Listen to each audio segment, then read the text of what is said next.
Olivier Faure, bonjour. Bonjour. Secrétaire général du Parti socialiste, député de Seine-et-Marne. Nous allons évidemment revenir sur la situation sanitaire, sur la fin de vie, en débat au Parlement. Mais je voudrais commencer avec de la politique, parce que finalement, les Français aiment la politique. On ne parle pas suffisamment de politique. Rappelons que dans 15 mois, nous allons élire un président de la République, lequel ou laquelle. Ou une présidente. Oui. Ou une présidente, j'allais le dire. Un mot juste avant. Jean-Christophe Lagarde en garde à vue pour détention d'armes. Vous n'en savez pas plus que moi, j'imagine. Je n'en sais strictement rien, et donc je préfère ne rien dire. Bien. Parlons de la politique. Je regardais plusieurs sondages là qui paraissent pousser de la popularité d'Emmanuel Macron dans le dernier baromètre Ipsos. Il est à 41% d'opinion favorable. Pourquoi, selon vous ? Tout simplement parce que pour l'instant, il apparaît comme le seul repère stable. Quand vous avez une droite qui ne sait pas encore à quel sein se vouer et une gauche qui est encore trop divisée, forcément, dans un moment d'inquiétude, de doute, on se raccroche à celui qui est là et qui fait le job. Donc c'est toute la difficulté. Est-ce qu'il y aura une alternative qui ne sera pas Marine Le Pen ? Est-ce que la gauche sera au rendez-vous ou est-ce qu'elle continuera à se fragmenter comme elle le fait avec une certaine désinvolture ? Parce qu'on ne peut pas dire, Jean-Jacques Bourdin, que la planète, elle a 10 ans devant elle pour arriver à éviter ce réchauffement climatique que tout le monde redoute. On ne peut pas dire qu'Emmanuel Macron, c'est affreux, que Marine Le Pen, c'est impossible. Et en même temps, tout faire pour leur dérouler le tapis rouge. Et donc, la raison pour laquelle je me bats depuis 3 ans maintenant pour le rassemblement de la gauche et des écologistes, que je fais tout aux européennes. J'ai demandé à ce qu'on ait la parité entre les socialistes et les autres. Nous l'avons fait sur notre propre liste. Au municipal, dès le premier tour, alors que personne ne voulait le faire. Nous avons été à Bordeaux, à Tours, à Besançon, à Perpignan, bref. Dans toutes ces villes, nous avons cherché à dire oui, nous nous mettons dès le premier tour derrière un écologiste pour pouvoir avancer. Et maintenant, pour les régionales, ce que je fais, c'est que moi, je dis que dans les régions dans lesquelles il n'y a pas encore d'offres stabilisées, je souhaite que nous puissions nous mettre d'accord. Nous aurons, sans préalable à discuter avec nos partenaires, nous souhaitons qu'il y ait un équilibre entre les uns et les autres, mais comment pourrait-on expliquer que, en PACA, où il y a une menace directe du RN, eh bien, on a encore des gens qui se regardent, qui jouent à cache-cache. C'est pas possible. Oui, vous appelez, vous lancez un appel ce matin. Je sens que vous êtes un peu crispé sur le sujet, que vous êtes en colère presque. C'est pas crispé, c'est en colère. C'est en colère. Il y a un moment où je me dis, on peut pas. Enfin, il y a le syndrome de Peter Pan, quoi. On peut pas rester des enfants toute notre vie. À un moment, il faut être adulte, responsable. Et quand il y a une menace, quand on dit en plus qu'il y a une menace, qu'on pense que c'est même d'une certaine façon ce que l'on porte collectivement, comment est-ce qu'on fait pour que les choses se passent pas comme on le craint ? Donc vous appelez, vous lancez un appel à l'accord, un appel indispensable, dites-vous, à un accord à gauche, un accord entre socialistes et écologistes, accord au régional. Est-ce qu'il y aura accord dans toutes les régions ? Dans toutes les régions, à l'évidence, non. Il y a des régions dans lesquelles... Regardez les Hauts-de-France, par exemple. Alors, dans les Hauts-de-France, j'espère que nous allons y arriver. Nous sommes en réalité tout près de l'accord et nous avons accepté l'idée de ne pas être tête de liste. Donc accord avec la France insoumise aussi. Avec les insoumis, les communistes, les Verts, avec toute la gauche et les écologistes. Et qui sera la tête de liste ? Et a priori, dans la discussion qui a lieu et qui doit être validée maintenant, ça pourrait être une écologiste, ça pourrait être Karima Delli. Mais moi, je souhaite que dans le Grand Est, en Normandie, en PACA, on puisse se retrouver. On puisse se retrouver parfois derrière un écologiste, parfois derrière un socialiste, parfois derrière quelqu'un de la société civile qui, je pense en PACA, au printemps marseillais, qui a fait ses preuves et qui a permis de rassembler des gens de différentes sensibilités et de le faire jusqu'à la victoire dans une ville qui n'était pas gagnée d'avance. Donc là, est-ce qu'on pense qu'on doit continuer à procrastiner ou est-ce qu'on avance ? Moi, je veux avancer. Vous voulez avancer, je le sens, vous êtes Olivier Faure, vous vous battez pour ça, pour cette union à gauche. Vous dites c'est indispensable si on veut être éventuellement au second tour. Sinon, c'est fini. C'est râpé, si je puis dire. Marine Le Pen, Emmanuel Macron, c'est joué. Mais même le plus petit de mes fils qui a 6 ans, Jacques Bourdin, et qui apprend à compter, il sait que quand, en fait, on a d'un côté un bloc et de l'autre, on a des divisions, forcément, c'est le bloc qui gagne. C'est quand même pas difficile à comprendre. Donc, on sait très bien que la gauche... on voit bien qu'aujourd'hui, il y a une tripartition de la vie politique. Vous avez une extrême droite qui est autour de 30%, des libéraux autour de 30%, et puis une gauche autour de 30%. Voilà. Donc, le problème, c'est chaque bloc, est-ce qu'il est divisé ou est-ce qu'il est uni? Le bloc de l'extrême droite, il est en réalité très uni. Il y a Dupont-Aignan, il y a Marine Le Pen, mais enfin, c'est Marine Le Pen qui prend l'essentiel. Donc elle est quasi assurée d'être de second tour. Après, il y a un débat entre les Républicains et Emmanuel Macron pour la droite libérale. Vous pensez que Nicolas Sarkozy va soutenir Emmanuel Macron? Écoutez, vous lui poserez la question. Moi, je n'en sais rien. En fait, je vois bien qu'ils ont des politiques assez proches, mais la réalité, c'est que je n'en sais rien. Donc, je ne dis rien. Oui. Et puis après, il y a un bloc de gauche et écologiste qui est aussi autour de 30% et qui pourrait l'emporter. Donc, il faut un candidat unique PS écologiste à la prochaine présidentielle. Bien sûr. Bien sûr. Et j'ajoute un candidat ou une candidate. Exactement. Et j'ajoute même que moi, j'ai toujours dit la même chose. Toujours. J'ai toujours... Au péril, parfois, de me faire engueuler dans mon propre parti. Oui. J'ai toujours dit, il faut que ce soit, à la fin, le ou la meilleure d'entre nous. Sous-entendu, ça peut être quelqu'un... Qui va déterminer? On verra, le moment venu, le processus qui convient à tout le monde. Il y a plusieurs formules possibles, mais l'objectif... Pas de primaire, quand même, si? Moi, je suis personnellement plutôt contre. Mais si c'est la seule façon d'y arriver, ce sera des primaires. Simplement, ce que je dis, c'est qu'il faut qu'à la fin, on se détermine sur le ou la meilleure. Et quand j'entends Julien Bayou qui dit... il y a un plan A, c'est un écologiste, il n'y a pas de plan B. Dans ces cas-là, en fait, le vrai plan, c'est le plan C. Ce sera le plan le plan Anne Hidalgo, quoi. Non, le plan C, ce sera en fait le plan Marine Le Pen et le plan Emmanuel Macron. D'accord, mais votre plan, vous, c'est Anne Hidalgo. C'est la meilleure des candidates. Même si dans les sondages, c'est pas terrible en ce moment, mais ce serait la meilleure des. Et sont les sondages de côté pour l'instant. Nous n'avons pas commencé la campagne électorale. Oui. Si vous me demandez quelle est ma préférence à moi, moi je suis socialiste. Je préfère que ce soit une socialiste qui soit la candidate commune. Mais j'accepte de prendre mon risque. C'est-à-dire que j'accepte l'idée que ça puisse ne pas être nous. Mais ça suppose que chacun joue le jeu. Si tout le monde dit c'est moi ou c'est personne, eh bien, dans ces cas-là, ce sera personne. Et ce sera ou tout le monde. Et tout le monde, ça veut dire que nous ne serons pas au second tour. Et ça veut dire que ce sera la 3e fois en 20 ans que la gauche et les écologistes ne seront pas présents à un second tour de présidentiel. C'est plus une exception, ça devient la règle. Olivier Faure, 48 sondages ELAB, 48% des Français pense que la victoire de Marine Le Pen est probable à la présidentielle. Elle n'a jamais atteint de tels chiffres. C'est vrai? Elle est probable, cette victoire? Je dis probable. Hein. Elle est possible. Elle est possible. Maintenant... Vous, il n'y a pas d'ambiguïté. Si vous vous retrouvez, malgré vos efforts, au second tour avec Marine Le Pen et Emmanuel Macron, il n'y a pas d'ambiguïté pour vous? Vous votez Macron? Il n'y a aucune ambiguïté. S'il y a bien un parti politique qui n'a jamais été absent de ce rendez-vous-là, au péril de même sacrifier ses propres élus. En PACA, dans les Hauts-de-France, dans le Grand Est, nous avons sacrifié nos propres élus pour permettre la victoire des Républicains face à Marine Le Pen. Et donc, ça a toujours été notre point de vue, nos principes, parce que nous ne transigeons pas avec nos valeurs. Donc, mais maintenant, la question pour moi, elle est d'abord d'éviter cette catastrophe. Et donc d'éviter surtout qu'on ait cette gauche qui continue à s'éparpiller et qui ne comprend pas qu'elle pourrait être au second tour et qui fait tout pour ne pas y être. Le faux pas d'Anne Hidalgo sur le confinement à Paris vous a surpris? Je crois qu'elle s'est expliquée. Oui, ça vous a un peu surpris, non? Je ne sais pas.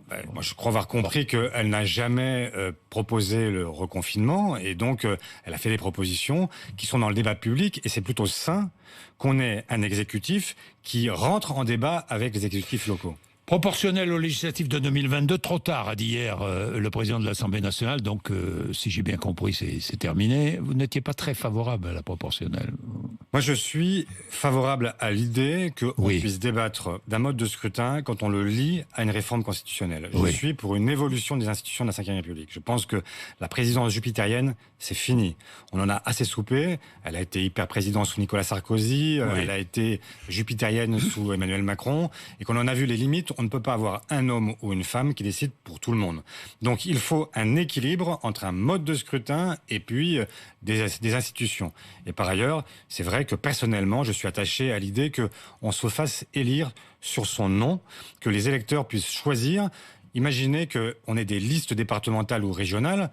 Le chef de parti que je suis sera toujours réélu. Je serai tête de liste dans mon département. Donc, compte tenu de ce qu'est le score du Parti socialiste, je serai à chaque fois désigné et à chaque fois élu. Et donc, il y a des gens qui ne seront plus jamais sanctionnables par leur électorat. Je trouve que c'est dommage. Continuons à parler du travail législatif. Le référendum climat, le Sénat ne veut pas de la modification constitutionnelle proposée. Là encore, ce référendum est mal parti. Mal parti. La loi climat, vous la voterez ou pas ? On va voir ce qu'elle donne au final. Oui. Moi, je préfère laisser D'après le ce que débat vous savez évoluer. aujourd'hui. Oui. Pour l'instant, c'est insuffisant. Il y a beaucoup de sujets sur lesquels, en fait, Oui. le gouvernement est plutôt sur le reculoir. Moi, je souhaite qu'on aille jusqu'au bout, qu'on se pose les bonnes questions et qu'on n'ait pas, en fait, en permanence, une communication qui ne correspond pas à ce qu'est la réalité. Et donc, dans ce quinquennat, on aura souvent entendu parler d'écologie, de la planète Greta Thunberg, et puis au pied du mur, sur les néonicotinoïdes, sur le glyphosate, eh bien, sur tous ces sujets-là, on a toujours vu le gouvernement reculer. Donc je souhaite qu'on puisse avancer. Au Sénat aujourd'hui, proposition de loi socialiste et sur la fin de vie, il s'agit de conforter le droit de bénéficier de l'aide active à mourir. Je sais que vous êtes très attaché à ce sujet, vous avez beaucoup réfléchi. Paulette Guinchard, membre du Parti socialiste, ancienne secrétaire d'État chargée des personnes âgées, dans le gouvernement Jospin, a décidé de la date de sa mort. Elle est allée en Suisse, où l'on pratique le suicide assisté. Que souhaitez-vous pour la fin de vie? Je souhaite, Jacques Bourdin, que chaque homme, chaque femme, face à sa conscience, puisse faire son choix en toute liberté. Je ne souhaite pas imposer un nouveau modèle. Je ne souhaite pas dire à celles et ceux qui pensent que il faut aller jusqu'au bout de ses forces.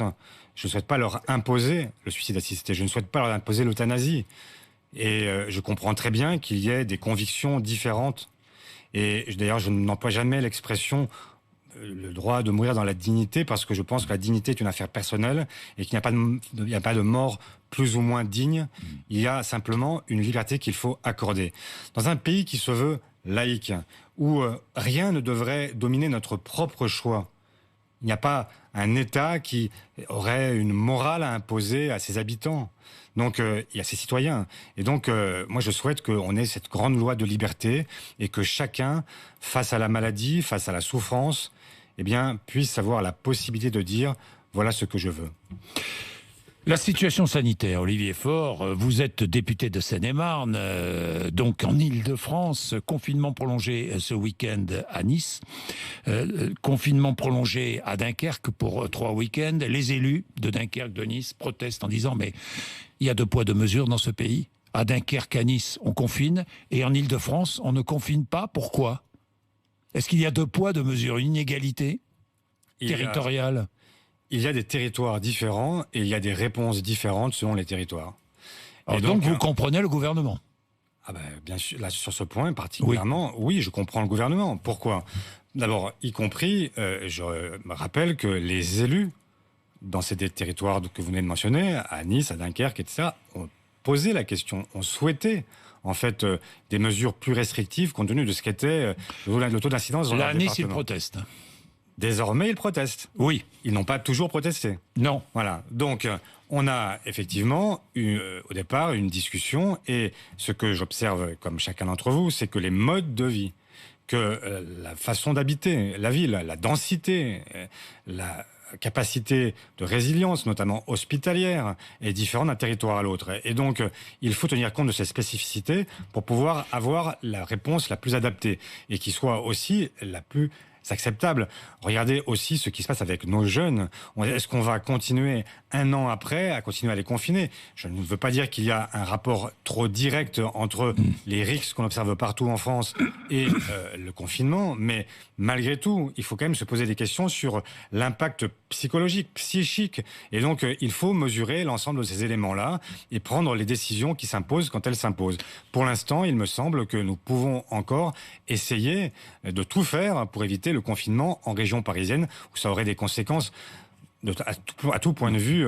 Oui, tout faire pour éviter les confinements. Vous avez vu que plusieurs théâtres à Paris, mais aussi en province, à Nantes notamment, sont occupés par des intermittents techniciens ou des intermittents artistes qui demandent la réouverture de ces théâtres. Occupation inutile et dangereuse, dit Roselyne Bachelot. Inutile et dangereuse ? Je ne la comprends pas. Parce qu'il y a une étude qui vient de sortir et qui fait apparaître le fait que les lieux culturels sont typiquement les lieux où la menace virale est la moins forte. Donc, on a ouvert les supermarchés, je comprends bien, il faut manger tous les jours. On a ouvert les commerçants non alimentaires. Je comprends aussi qu'il faille permettre aux commerçants de faire du chiffre d'affaires pour ne pas couler. Mais je ne comprends pas pourquoi les lieux culturels, qui sont des lieux où les jauges sont plus faciles à faire respecter, où on est assis, où on a des distances et des gestes barrières qui sont plus facilement observables, je ne comprends pas quelles sont les raisons qui maintiennent ces lieux clos. Je souhaite leur réouverture dans des conditions qui soient des conditions évidemment de sécurité. Mais ça ne peut pas être en fait le parent pauvre et la victime expiatoire pour dire qu'on fait quand même quelque chose. Non, il faut aussi maintenant permettre aux gens de retrouver non pas une vie normale, nous n'avons pas une vie normale, mais de retrouver aussi des loisirs, des plaisirs, de se rouvrir l'esprit. C'est important, quand je vois l'impact, je viens d'en parler pour les jeunes, mais même pour la population plus âgée, en fait, l'impact psychologique, quand on voit le nombre de consultations, le nombre de gens qui sont dans une forme de mal-être aujourd'hui, il faut en tenir compte aussi. C'est une des conséquences de cette crise Covid. Nous parlions des étudiants il y a un instant à Grenoble. Il y a cette affaire qui a remué malheureusement beaucoup de souvenirs et qui a touché beaucoup d'enseignants. Grenoble, donc, deux profs de Sciences Po, désireux d'ouvrir le débat, sont maintenant exposés à tous les dangers, accusés de fascisme, d'islamophobie par des étudiants syndiqués notamment. Il n'est plus possible d'ouvrir des débats dans les universités. Est-ce que le débat est en train de se scléroser dans les amphis ? Il faut tout faire pour maintenir partout les libertés académiques pour les enseignants et autoriser le débat tout le temps. Je trouve ça scandaleux qu'il y ait parfois des étudiants, des syndicats étudiants qui se permettent d'empêcher une conférence, d'interdire de parole telle ou telle, au prétexte que ce qu'il a à dire ne correspond pas à ce que vous pensez. C'est intolérable. L'université, c'est un lieu de liberté, c'est un lieu de confrontation, c'est par excellence l'endroit de la démocratie, l'endroit où tout est possible, où on peut tout indiquer pour pouvoir évidemment se confronter à d'autres et dans le respect de la loi. On ne peut pas avoir de paroles racistes, antisémites, etc. Mais il n'empêche que, autrement, c'est un lieu de liberté. Et donc, évidemment, à Grenoble comme ailleurs, je défends la liberté pour les enseignants d'ouvrir un débat. Et en l'occurrence, c'était un débat autour de l'islamophobie. Oui. Moi, je suis à la fois contre ce terme d'islamophobie qui ne correspond à rien. Il y a un racisme contre des Français ou des étrangers musulmans, c'est une évidence. Mais l'islamophobie, ça voudrait dire... Vous ne reprenez pas ce terme. Ce terme-là voudrait dire qu'on ne peut plus, oui, y compris contester l'islam, comme on peut contester le judaïsme, ou comme on peut contester le catholicisme, ou le protestantisme, ou le bouddhisme. Ça, c'est possible en France. On peut contester une religion.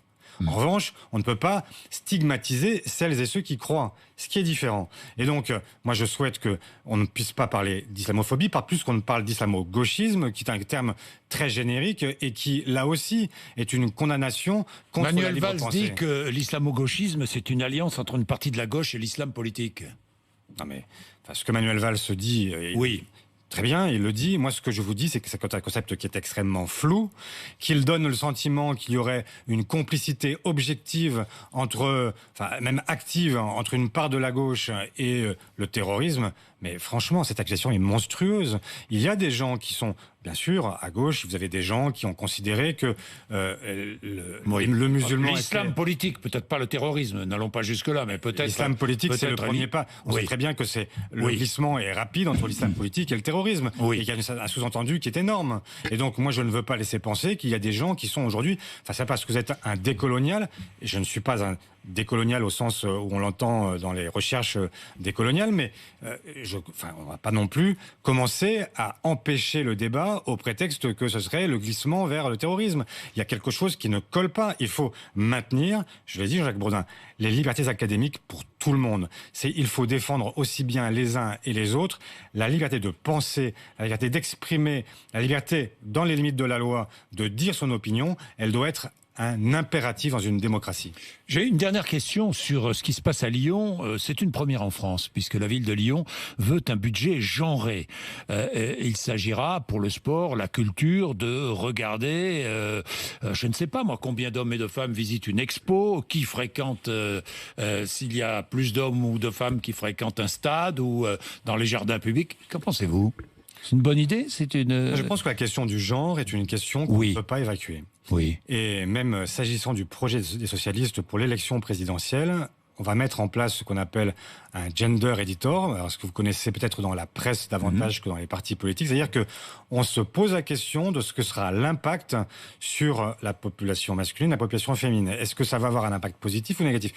Un exemple, on fait une réforme des retraites. Est-ce que cette réforme des retraites qu'on pense de manière universelle, est-ce qu'elle va avoir un impact en réalité différent sur les hommes et sur les femmes? Et donc tout faire pour que à chaque mesure que nous prenons, à chaque fois on pense aux femmes. Parce que souvent on n'a pas pensé aux femmes. On a dit on prend une mesure, elle est pour tout le monde. Et la réalité c'est que c'est une mesure qui est prise pour les hommes et qu'elle favorise les hommes au détriment des femmes.